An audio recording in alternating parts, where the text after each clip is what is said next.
आज हम बनाने जा रहे हैं मूंग दाल की खस्ता कचौरी। सबसे पहले हम कचौरी की स्टफिंग बनाएंगे। गैस जलाएंगे, गैस को बिल्कुल सिम पे पहले कर देंगे। एक पैन लेंगे, उसमें ऑयल डालेंगे, तकरीबन 1 टेबलस्पून। सब दूर ऑयल को फैला देंगे। इसमें 1/4 टीस्पून हींग डालेंगे।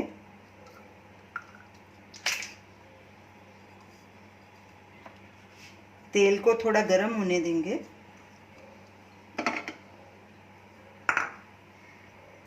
तेल गर्म हो चुका है। अब इसमें 1 टीस्पून जिंजर पेस्ट भी डाल देंगे। मिक्स करेंगे इसको। गैस को सिम पे ही रखेंगे और इसको 1-1.5 मिनट के लिए भूनेंगे। साथ में एक कटी हुई हरी मिर्च भी डाल देंगे। इसको भी मिक्स कर लेंगे। अदरक भुना जा चुका है। अब इसमें ये हमने 1/2 कप हमने मूंग दाल ली थी। ये धुली हुई मूंग दाल है। इसको 4-5 घंटे हमने भिगो के रखा था। फिर बाद में उसको अच्छे से वॉश करके उसका पानी निकाल दिया। थोड़ा सा पानी हमने इसमें रहने दिया। ये देखिए दाल फूल के डबल हो गई है। अब इसमें ये दाल डालेंगे, मूंग की दाल, और गैस लो मीडियम के बीच में कर देंगे। इसको भी मिक्स करेंगे। ये कुछ मसाले हैं। आधा टीस्पून धनिया पाउडर, आधा टीस्पून देगी मिर्च, 1/4 टीस्पून हल्दी पाउडर, आधा चम्मच अमचूर पाउडर, आधा चम्मच गरम मसाला, आधा चम्मच कसूरी मेथी, आधा चम्मच चाट मसाला। अब ये मसाले भी सब इसमें ऐड कर देंगे। नमक स्वाद अनुसार है, हमने इसमें 1/2 टीस्पून ही डाला है। अब इनको भी अच्छे से मिक्स कर देंगे। पानी इसमें थोड़ा सा ज़रूर बचा के रखना है। अब गैस को सिम पे कर देंगे और इसको कवर करके पकाएंगे जब तक दाल हमारी थोड़ी नरम नहीं हो जाती, और बीच बीच में स्टर करते रहेंगे। दाल को पकते 5 मिनट हो चुके हैं। चेक करते हैं कि दाल हमारी गली है कि नहीं। नहीं, अभी थोड़ी सी कच्ची है और पानी भी इसका सूख चुका है। अब इसमें हम 2 टेबलस्पून पानी के ऐड करेंगे। मिक्स करेंगे और इसको ढक के फिर से पकने देंगे। दाल को पकते 15 मिनट हो चुके हैं। चेक करते हैं दाल हमारी गली है कि नहीं। पानी भी इसका सूख गया और हमारी ये दाल भी देखिए गल गई है। तो अब इसमें हम 1 टेबलस्पून बेसन डालेंगे और साथ में ये थोड़ा सा हरा धनिया भी, और इसको हम 1 मिनट के लिए ऐसे ही भूनेंगे कवर के बिना, ताकि बेसन भी हमारा अच्छे से पक जाए। बेसन भी अच्छे से भुना जा चुका है और दाल भी हमारी अच्छे से हो गई। तो ये हमारी स्टफिंग कचौरी के लिए तैयार है।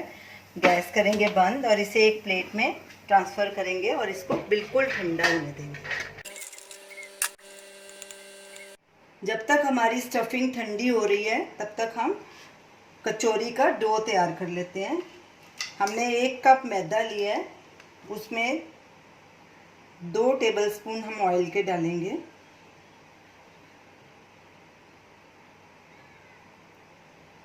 नमक डालेंगे, 1/4 टीस्पून डालेंगे। आप अपने हिसाब से डाल सकते हैं। अब इसको अच्छे से मलेंगे ताकि मैदा और ऑयल अच्छे से मिक्स हो जाए। इसमें 1/2 टीस्पून अजवाइन भी डालेंगे। अब इसको अच्छे से इसको मिक्स करेंगे। मैदा और तेल अच्छे से मिक्स हो गया। ऐसे इसकी मुट्ठी बननी चाहिए, ऐसे इकट्ठा होना चाहिए। तो अब इसको हम थोड़ा थोड़ा पानी डाल के इसका डो तैयार कर लेंगे। इसको ज़्यादा स्मूथ नहीं करना, ऐसे रफ ही इसको मलना है, और ज़्यादा ढीला नहीं करना, ना ही ज़्यादा हार्ड करना है। थोड़ा थोड़ा पानी डाल के इसको गूंथना है, इकट्ठा पानी नहीं डालना, नहीं तो ये ढीला हो जाएगा। अब हाथों को गीला करके इसको ऐसे मलना है। हमारा डो तैयार हो गया। ये देखिए, ना ज़्यादा ढीला है और ना ज़्यादा कड़क है। ऐसे इसको रफली मलना है। अब इसको गीले कपड़े से ढक के 25-30 मिनट के लिए रेस्ट के लिए रखेंगे।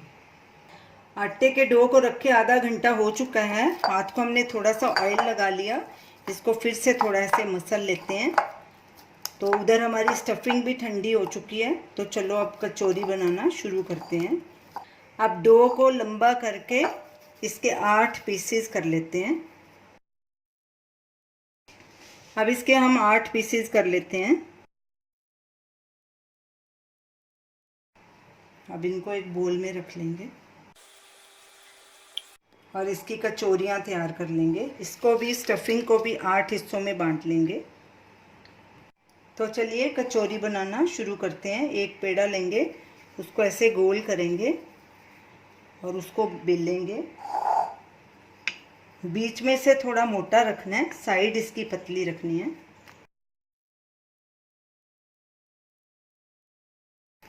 अब इसमें स्टफिंग डालेंगे। अब इसको ऐसे इकट्ठा कर लेंगे।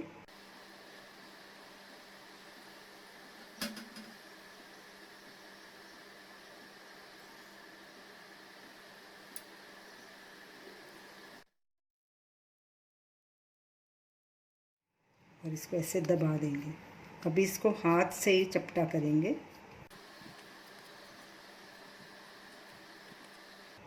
और इसी तरह बाकी की कचौरियाँ भी बना के रख लेंगे। सब कचौरियों में हमने स्टफिंग भर दी है। अब इनको हम फ्राई करेंगे। चेक करते हैं कि हमारा तेल गर्म हुआ है कि नहीं। हमने गैस पे पहले ऑयल गर्म होने के लिए रख दिया था। तेल को बहुत ज़्यादा गर्म नहीं करना। ऐसे बबल्स बनने शुरू हो जाएं तो उसमें कचौरी डाल देनी है। हम आधी पहले डालेंगे, आधी बाद में डालेंगे। अभी इनको हिलाएंगे नहीं और 5 मिनट के लिए हम इसको गैस बिल्कुल लो पे ही पकाएंगे। जब ये अपने आप ऊपर उठेगी तो ही इसको हम पलटी करेंगे। कढ़ाई को ऐसे दोनों तरफ से पकड़ के ऐसे धीरे धीरे इसको हिला सकते हैं। सब कचौरियाँ ऊपर आ गई हैं। अब इनको हम पलटी कर देते हैं। गैस को अभी सिम पे ही रखना है और इनको दोनों तरफ से गोल्डन ब्राउन होने तक इनको पकाना है। 5 मिनट हमने कचौरियों को सिम पे पकाया है। अब गैस को मीडियम पे कर देंगे और इन्हें गोल्डन ब्राउन होने तक कर लेंगे। कचौरियाँ हमारी दोनों तरफ से गोल्डन ब्राउन हो चुकी हैं। देखिए कितनी फूल भी गई हैं। अब इन्हें एक साइड में करके इनका ऑयल निकाल लेंगे और टिश्यू पेपर पे इसको रख देंगे। इसी तरह बाकी की कचौरी भी फ्राई कर लेंगे। तो ये हमने सारी कचौरियाँ तैयार कर ली। देखिए कितनी क्रिस्पी कचौरियाँ बनी हैं और कैसे फूल भी गई हैं। अब इन्हें हम आलू की सब्ज़ी के साथ सर्व करेंगे। तो ये रही हमारी आज की रेसिपी, मूंग की दाल की कचौरी।